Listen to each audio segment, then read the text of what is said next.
स्वागत है आपका अपने YouTube चैनल अरुण शर्मा बिजनौर पर। जैसे कि आपने पहली वीडियो में देखा था कि हमने एक सेंटेंस का स्ट्रक्चर देखा था, और सबसे पहले देखो sentence, subject, helping verb, main verb, object और फ्रेज, जिसमें कि हमने सब्जेक्ट क्लियर कर लिया था कि सब्जेक्ट क्या होता है, कर्ता। किसी भी काम को करने वाला जो शब्द होगा वो कर्ता कहलाएगा। फिर हमने देखा था हेल्पिंग वर्ब, जितनी हेल्पिंग वर्ब थी वो हमने सारी पढ़ी, है ना। अब बात करते हैं मेन वर्ब की। तो देखिए मेन वर्ब ये रहा, मेन वर्ब मतलब मुख्य क्रिया। तो जितने भी हम काम करते हैं, यानी सुबह से लेकर शाम तक, रात तक, ठीक है, जितने भी हम काम करते हैं वो सब क्या है, मेन वर्ब है। जैसे जाना, आना, खाना, पीना, नहाना, है ना, इस तरह से पढ़ना, लिखना, तो ये सारे काम क्या है, मेन वर्ब है। अब ये मेन वर्ब जो होती हैं इनकी अलग अलग फॉर्म्स होती हैं। तो इंग्लिश में इनको 4 तरह से बांटा गया है, जिसमें पहला रूप आपके सामने है, यानी वर्ब की फर्स्ट फॉर्म। ये देख सकते हैं आप, वर्ब की फर्स्ट फॉर्म, ठीक है। जैसे कि मैंने लिखी है वर्ब की फर्स्ट फॉर्म गो, GO, गो। तो वर्ब की फर्स्ट फॉर्म, ये वर्ब की फर्स्ट फॉर्म है, मीन्स है गो। गो होता है जाना। यानी अब देखिए प्रेजेंट की हैबिट, तो क्या दर्शाएगी, प्रेजेंट की हैबिट दर्शाता है। यानी जो वर्ब की फर्स्ट फॉर्म होगी अगर वो विदाउट हेल्पिंग वर्ब आएगी, यानी कोई भी वर्ब की फर्स्ट फॉर्म अगर बिना हेल्पिंग वर्ब की होती है तो वो किसका काम करेगी, हमारे पास प्रेजेंट की आदत का काम करेगी, यानी प्रेजेंट की हैबिचुअल एक्शन को बताएगी। जैसा मैं कहूं the sun rises in the east. अब राइजेस या राइज होता है उगना या निकलना, तो सूरज पूरब में निकलता है, तो वो क्या है, एक हैबिचुअल एक्शन हो गया, है ना। He comes late at home, वह घर पर देर से आता है। तो कम्स क्या शब्द है हमारे पास, वर्ब की फर्स्ट फॉर्म है और इसमें SES है। ये भी मैं आपको बताऊंगा कि SES लगने पर क्या होता है, या वर्ब की फर्स्ट फॉर्म होती है तो किस तरह से होती है।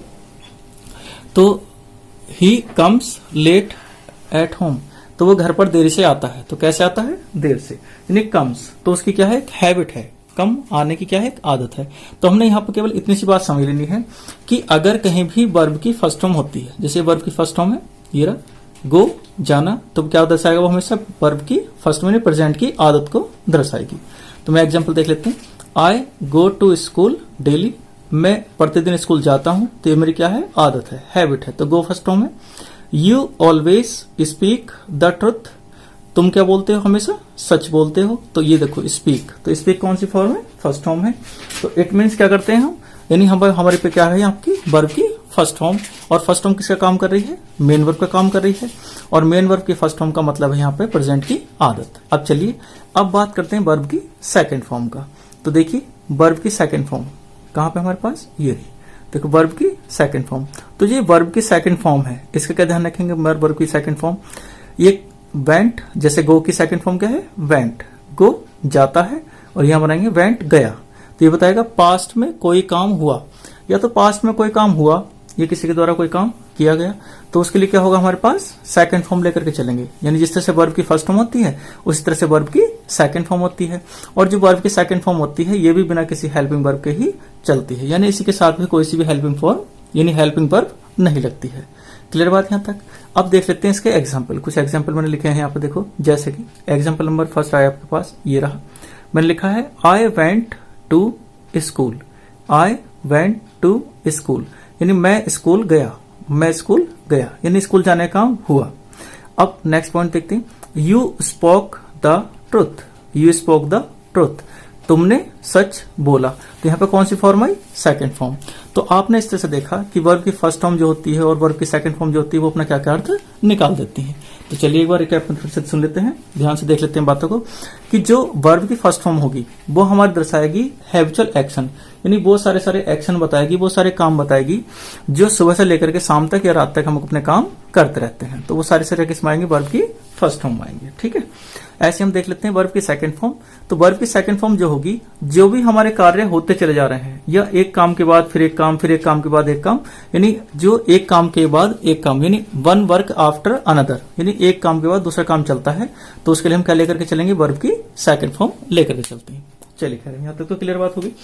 अब जिक्र करते हैं थोड़ा सा, ठीक है, वी वर डिस्कस वर्ब की फर्स्ट फॉर्म और उसमें SES या IES होने पर क्या होता है। तो आप देखेंगे कहां पर दिखाई दे रहा होगा आपको, ये देखो वर्ब की फर्स्ट फॉर्म है, फर्स्ट फॉर्म में S है, या ईएस है या आईईएस है।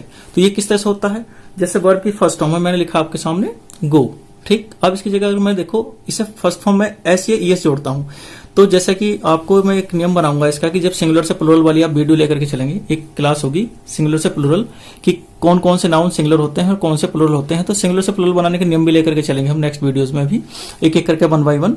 तो हमने क्या लिखा है फिलहाल देखो वर्ब की फर्स्ट फॉर्म है, तो मैं आपसे लिखता हूं अगर गो, जियो गो, तो गो में जोड़ेंगे ईएस, और आपको पता भी है कि गो का गोज होता है, जीओईएस। अब वो गोज ही क्यों होता है, तो वो इसलिए होता कि देखो मैंने लिखा भी हुआ है कि अगर वर्ब की फर्स्ट फॉर्म में हम एस, ईएस या आईईएस जोड़ देते हैं, यानी ऐड कर देंगे, तो वो हो जाएगा सिंगुलर वर्ब कहलाएगी वो। तो वो वर्ब कैसी हो जाएगी, सिंगुलर। तो इट मींस अगर मैं कहूं प्ले, प्ले होता है खेलना, PLAY, प्ले होता है खेलना। अब प्ले में क्या लगा दूं, एस, प्लेज, तो वो कैसी वर्ब बन जाएगी, सिंगुलर वर्ब बनेगी। ऐसी जियो गो, गो में ईएस जोड़ेंगे तो गोज, वो भी कैसी वर्ब बनेगी, सिंगुलर बनेगी। FLY, फ्लाई, फ्लाई होता है उड़ना, तो फ्लाई में लगाएंगे आईईएस, तो फ्लाइज, वो भी वर्ब कैसी बनेगी, सिंगुलर वर्ब बनेगी।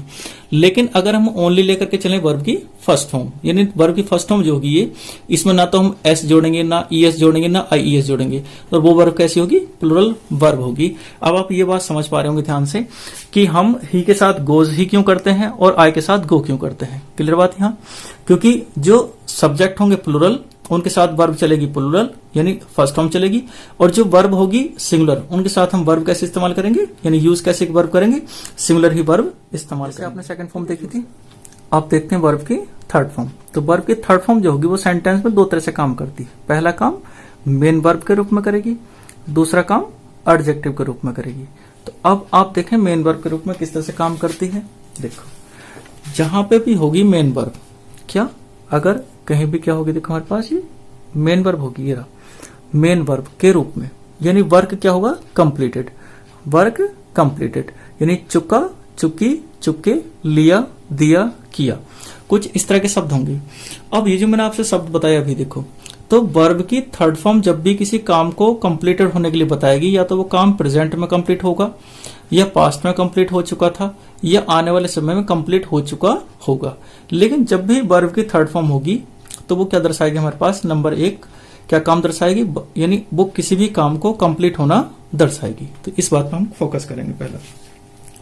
साथ में एक बात और ध्यान देंगे, जब भी वो किसी काम को कंप्लीट होना दर्शाएगी तो उसके साथ जो हेल्पिंग वर्ब लगेंगी वो होंगी हैज, हैव, हैड। कौन कौन सी होंगी, हैज, हैव, हैड।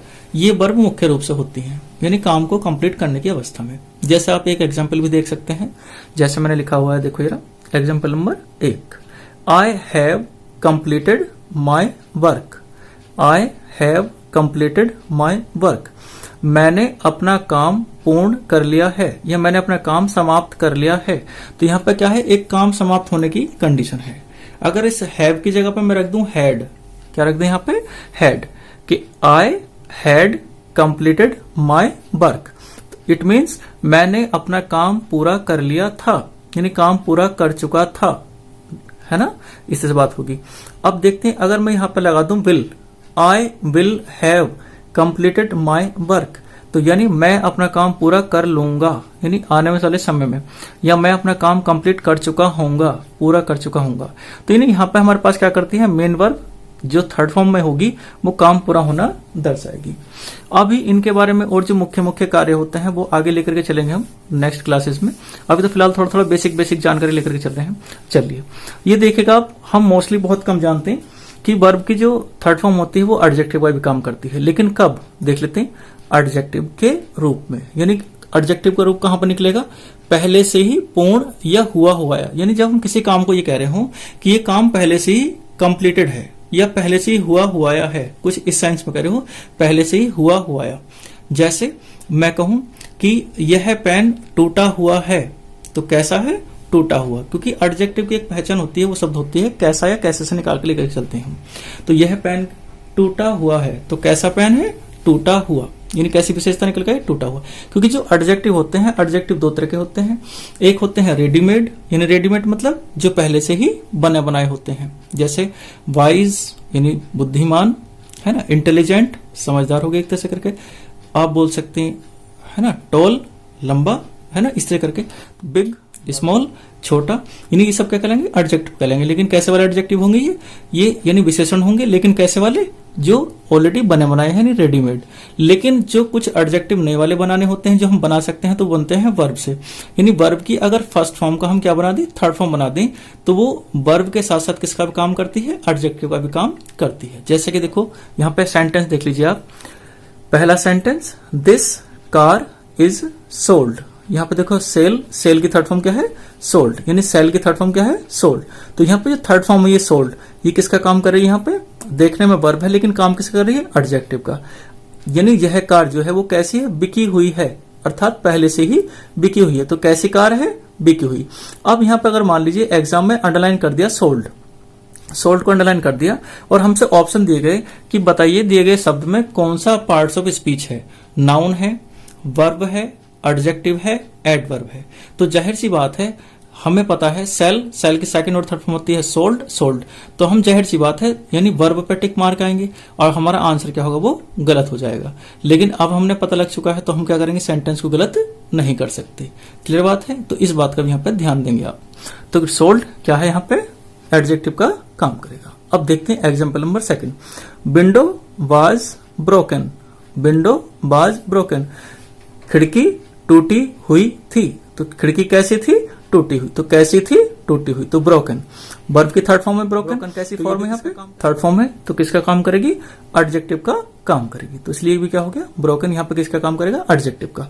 तो अब आपके सामने अगर ये ब्रोकन को अंडरलाइन करके क्वेश्चन बनता है कि ये दिया गया शब्द कौन सा पार्ट्स ऑफ स्पीच है, नाउन है, प्रोनाउन है, एडजेक्टिव है, एडवर्ब है, तो आप किस पर टिक लगाएंगे, अब एडजेक्टिव पे टिक लगाएंगे। नेक्स्ट में देखते point, it is written, it is written. अब आपने अगर मान लीजिए सब चीज पहले से पढ़ी हुई है और आपने साथ में लिख भी रखी है, तो आप क्या कहेंगे, यह तो लिखा हुआ है। क्या है, लिखा हुआ है, यानी कैसा है मेरे पास, लिखा हुआ, यानी कैसे है, रिटन में है। तो आपने कई बार देखा भी होगा, हम किसी से बोलते हैं सेंटेंस में कि भाई ये चीज तो मुझे रिटन में चाहिए, या ये कार्य मुझे रिटन में चाहिए, तो कैसा चाहिए, रिटन में। तो डाउट क्लियर हो पा रहा है यहां तक। तो हमने देखा अब तक सेकंड के साथ साथ थर्ड फॉर्म, यानी किसका काम करेगी, हमारे पास थर्ड फॉर्म जो काम करेगी दो तरह से आएगी एग्जाम में, एक तो मेन वर्ब के रूप में आती है और दूसरा किसका काम करती है, वो एडजेक्टिव का काम करती है। चलिए अब बढ़ते हैं फोर्थ फॉर्म की तरफ। थर्ड फॉर्म के बाद ये देखिए फोर्थ फॉर्म। तो फोर्थ फॉर्म क्या क्या काम करती है सेंटेंस में, ये भी दो काम करती है। देखो जैसे फोर्थ फॉर्म है तो पहली अवस्था है इसकी, वर्ब की फर्स्ट फॉर्म में क्या लेकर के आएगी, अपने साथ आईएनजी लेकर के आएगी, है ना। जैसे मैं लिख रहा हूं वर्ब, तो यानी वर्ब के रूप में। तो वर्ब के रूप में इसका मतलब क्या होगा, काम जारी, यानी जितने भी काम कंटिन्यू होते हैं, लगातार चल रहे होते हैं, चाहे वो प्रेजेंट के हों, पास्ट के हों या फ्यूचर के हों, लेकिन वो काम में क्या होना चाहिए, कंटिन्यू होना चाहिए, है ना। वो काम क्या होना चाहिए, कंटिन्यू होना चाहिए। तो उसमें क्या लेकर के चलेंगे हम, वर्ब की फर्स्ट फॉर्म में आईएनजी लगेगा ही लगेगा, यानी काम क्या होना चाहिए, कंटिन्यू होना चाहिए बस। यानी जहां पे आप देखते हैं वर्ब की फर्स्ट फॉर्म में आईएनजी है, लेकिन वो किसके रूप में होनी चाहिए, वर्ब के रूप में होनी चाहिए। वो क्या काम करेगी, वर्ब की फर्स्ट फॉर्म में आईएनजी होगी और साथ में उसका जो काम होगा वो किसी काम को कंटिन्यू बताना होगा, है ना। अब जैसे कि आप यहाँ देख सकते हैं कार्य जारी लिखा रहा है और देखो एक शब्द है हमारे पास, रहा, रही, रहे। अब आप देख पा रहे होंगे ना, तो मैंने यहाँ पे है लिखा है, ना था लिखा, ना होगा लिखा। क्यों, क्योंकि वो जो पता लगेगा वो पता लगेगा हेल्पिंग वर्ब से। जैसे मैं हेल्पिंग वर्ब आपको बता चुका हूं कि हेल्पिंग वर्ब प्रेजेंट का भी काम करती हैं, पास्ट का भी करती हैं और फ्यूचर का भी काम करती हैं। तो जब तक इनके पहले वो नहीं लगेगी तब तक हमें नहीं पता लगेगा कि काम प्रेजेंट का है, पास्ट का है या फ्यूचर का है। वो जैसे कि मैं आपको सेंटेंसेस के अगले हिस्से में बताऊंगा जैसे का, है ना। चलिए अभी फिलहाल ये समझिए कि अगर वर्ब की फर्स्ट फॉर्म आप कहीं भी आईएनजी देखते हैं और उसके साथ क्या हो, कोई हेल्पिंग वर्ब लगी है, तो समझ लीजिए इसका मतलब क्या है, कोई भी काम क्या होगा, कंटिन्यू होगा, यानी काम जारी होगा। ये बात हम ध्यान रखेंगे यहाँ पे। यानी जैसे मैं बोलूं गो, जियो गो, गो मतलब जाना और गोइंग मतलब जा रहा। जैसे अब एग्जाम्पल से क्लियर करते हैं, he is swimming in the river, यानी वह है स्विमिंग तैर रहा, यानी वह तैर रहा है कहाँ, इन द रिवर, नदी में। अब ये जो इज शब्द है, अगर इसकी जगह पर हम वाज लगा दें तो वाज की हिंदी क्या होती है, था। वाज मीन्स था, तो he was swimming in the river, यानी वह नदी में तैर रहा था। तब हिंदी क्या निकलती, वह नदी में तैर रहा था।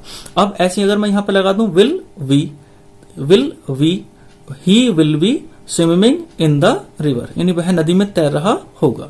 चलिए खैर, तो यहाँ पे जो स्विमिंग शब्द है ये कैसे काम कर रहा है, ये वर्ब की फोर्थ फॉर्म का काम कर रहा है, यानी आईएनजी का फॉर्म कर रहा है, और साथ में क्या है, ये आईएनजी फॉर्म है, और ये देख चला है रहा रही रही, यानी काम क्या है, कंटिन्यू है। तो अब कंटिन्यू वाली बात को जरूरी नहीं होगा कि आपके सामने रहा रही रहे या इस तरह की हिंदी होगी। कई बार सेंटेंस में बिना रहा रही के भी काम कंटिन्यू होता है। जैसे मैं आपको कहूं कि मैं खड़ा हूं, ठीक है, मैंने कहा मैं खड़ा हूं, तो खड़ा होना होता है स्टैंड, स्टैंड लगाएंगे आईएनजी, आई एम स्टैंडिंग। मैं कहूं तुम बैठे हो, तो यू आर सिटिंग। तो अब देखो, बैठे हो, कहीं भी रहा रही रहे नहीं आ रहा। मैं कहूं मैं खड़ा हूं, तो कहीं भी रहा रही रही नहीं आ रहा। तो इसका मतलब क्या है, बिना रहा रही रहे के भी हमें क्या कर सकते हैं, वर्ब की फर्स्ट फॉर्म में आईएनजी आ सकता है। लेकिन कब, जब काम को कंटिन्यूटी, यानी काम को कंटिन्यू दर्शाया जा रहा हो। तो जहां पे काम कंटिन्यू होगा तो समझ लीजिए वहां पे क्या लगेगा, वर्ब की फर्स्ट फॉर्म में आईएनजी लगेगा। चलिए क्लियर बात यहाँ। अब नंबर आगे बढ़ते हैं, पॉइंट नंबर सेकंड पाते हैं, नाउन या जिरंड के रूप में। अगर वर्ब की फर्स्ट फॉर्म में आईएनजी है और वो किसके रूप में है, जिरंड के रूप में या नाउन के रूप में होगी। लेकिन कब, जब वो कहां रखा हो, ये तो सब्जेक्ट के या ऑब्जेक्ट के स्थान पर रखा हो। यानी अगर कोई वर्ब उसमें आईएनजी भी है और वो वर्ब क्या है, या तो सब्जेक्ट की जगह पर है या ऑब्जेक्ट की जगह पर है, तो वो क्या काम करेगी, एक तरह से नाउन या जिरंड या सब्जेक्ट या ऑब्जेक्ट का काम करेगी। और इसे ही हम क्या बोल सकते हैं, नाउन एंड केस बोल सकते हैं। यानी कई बार आपने देखा होगा subjective case of noun, objective case of noun, तो उसका कहीं से ये रूप होता है और कुछ नहीं होता। ठीक है, ये ध्यान रखेंगे। चलिए पहला एग्जांपल देख लेते हैं, swimming is a good exercise. देखो अब यहाँ पर स्विमिंग किसका काम कर रहा था, वर्ब का काम कर रहा था, देखो यहाँ पर। और यहाँ किसका काम कर रहा है, ये सब्जेक्ट का, यानी सब्जेक्ट की जगह पर किसका है, नाउन या जिरंड। तो अब जैसे ही स्विमिंग आपके सामने किसी सेंटेंस में कुछ इस तरह से वर्ब की फर्स्ट में शुरू में ही आईएनजी आ जाए, या यही सेंटेंस आ गया, मान ली सेंटेंस एग्जाम में उसने अंडरलाइन करके दिया है, एग्जामिनर ने स्विमिंग को अंडरलाइन कर दिया, और वो साथ में कहेगा कि स्विमिंग शब्द है, इसे छांटिए क्या चीज है, यानी find out the parts of speech in the given word swimming. अब वो ऑप्शन बनाएगा कुछ इस तरह से कि नाउन है, प्रोनाउन है, वर्ब है, एडवर्ब है, यानी क्या है। तो अब हमें पता होता है कि वर्ब की फर्स्ट फॉर्म में आईएनजी तो सिर्फ किसका काम करेगी, वर्ब का ही काम करेगी। तो हम किस पर टिक लगा देंगे, धोखे से, यानी रोंगली जो गलत आंसर लगेगा वो हमारा वर्ब पर लग जाएगा। लेकिन अब हम चूंकि पता लग चुका कि हम ये जो है स्विमिंग एक तरह सब्जेक्ट की जगह पर आ रखा है, तो किसका काम करेगा, ये नाउन का काम करेगा। तो हम किस पर टिक लगाएंगे, अब नाउन पर टिक लगाएंगे और हमारा आंसर क्या हो जाएगा, करेक्ट हो जाएगा। अब मान लीजिए अगर नाउन वाला ऑप्शन नहीं दिया है तो फिर जिरंड का ऑप्शन देगा, तो हमें जिरंड पर टिक में लगाना पड़ेगा। ठीक, अगर मान लीजिए दोनों में कोई सा नहीं है तो फिर क्या बनेगा इसमें, अगर पूछ लेता है कि सब्जेक्ट छांटी क्या है, सब्जेक्ट इसमें सेंटेंस में, तो सब्जेक्ट क्या है हमारे सेंटेंस में, स्विमिंग, यानी स्विमिंग जो है एक तरह का सेंटेंस का क्या है, ये सब्जेक्ट है। क्लियर बात यहां तक।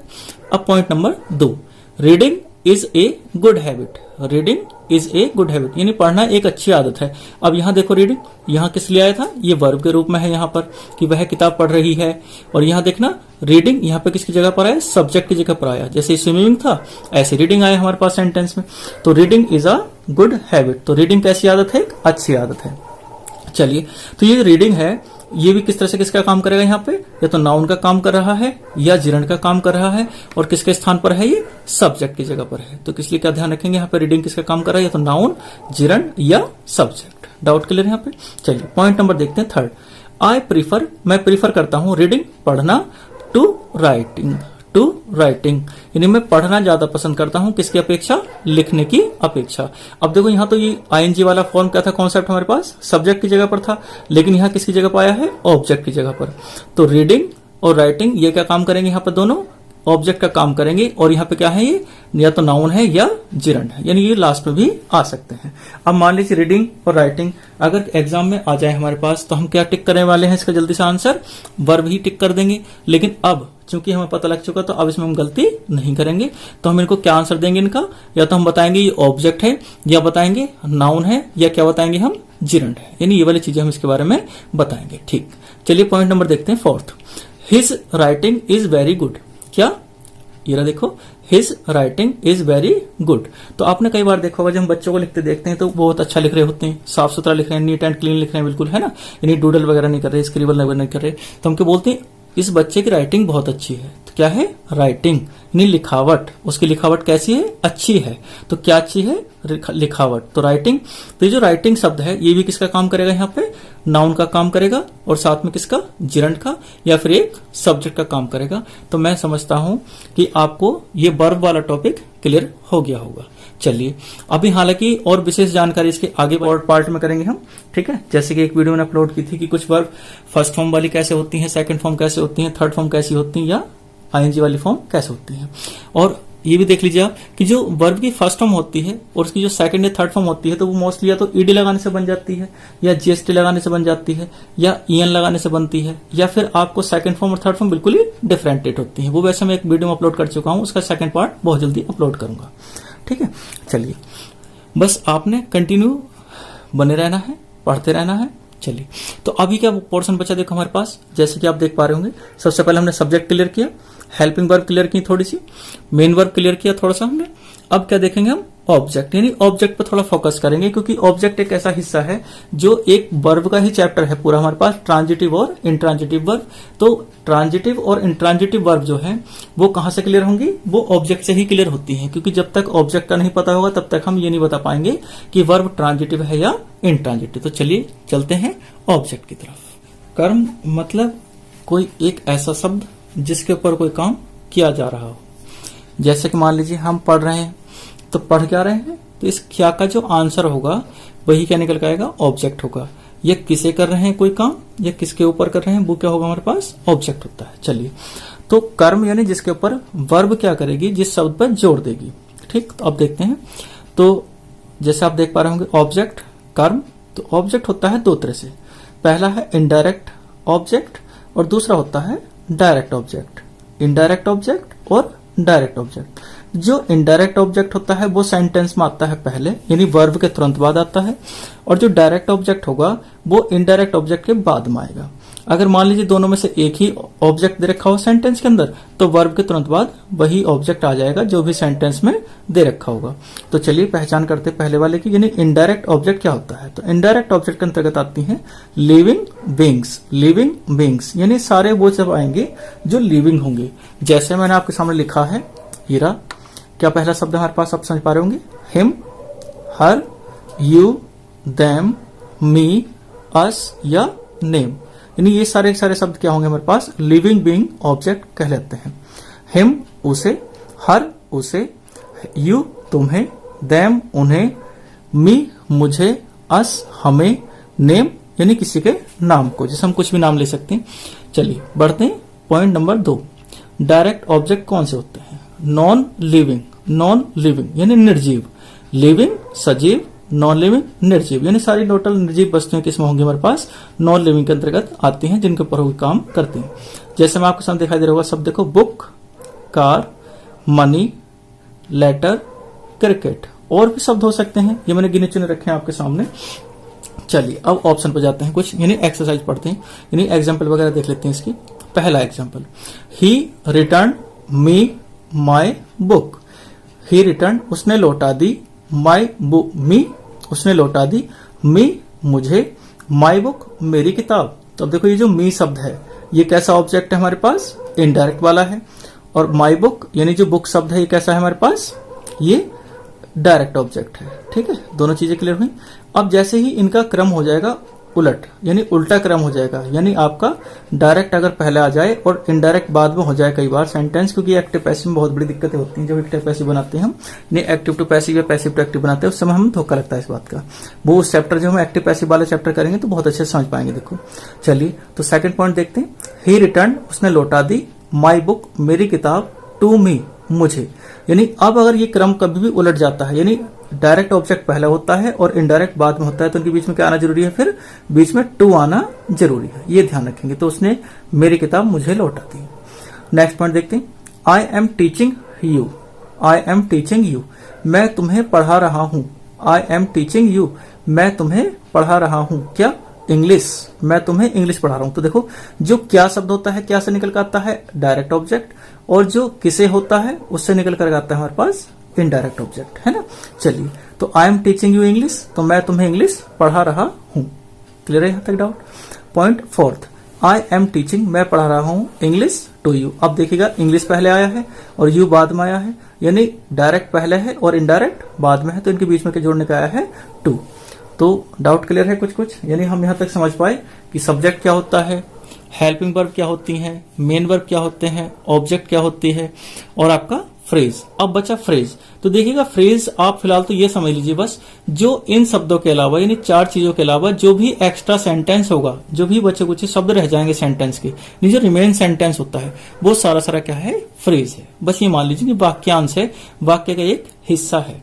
ठीक है, चलिए अब इसके बाद जो हम देखने वाले हैं, जो नेक्स्ट वीडियो हम देखेंगे, उसमें हम ये देखेंगे कि किस सब्जेक्ट के साथ कौन सी हेल्पिंग वर्ब चलती है और वो किस तरह का काम करती है या कहां पर लगती है। तो इसके हम नेक्स्ट वीडियो में देखेंगे कौन सा सब्जेक्ट सिंगुलर है, कौन सा सब्जेक्ट प्लुरल है, कौन सी हेल्पिंग वर्ब सिंगुलर है और कौन सी हेल्पिंग वर्ब प्लुरल है, ये देखेंगे आप। साथ ही देखेंगे मेन वर्ब, कौन कौन सी मेन वर्ब किसके साथ किस तरह से चलती है, यानी कहां पे वो आईएनजी के रूप में आएगी, कहां पे थर्ड फॉर्म के रूप में आएगी और किस तरह से वो लेकर के चलती है। तो नेक्स्ट वीडियो में देखते हैं, तब तक के लिए बने रहिए चैनल के साथ। पसंद आने पर लाइक करें, शेयर करें और सब्सक्राइब करना ना भूलें। Thank you.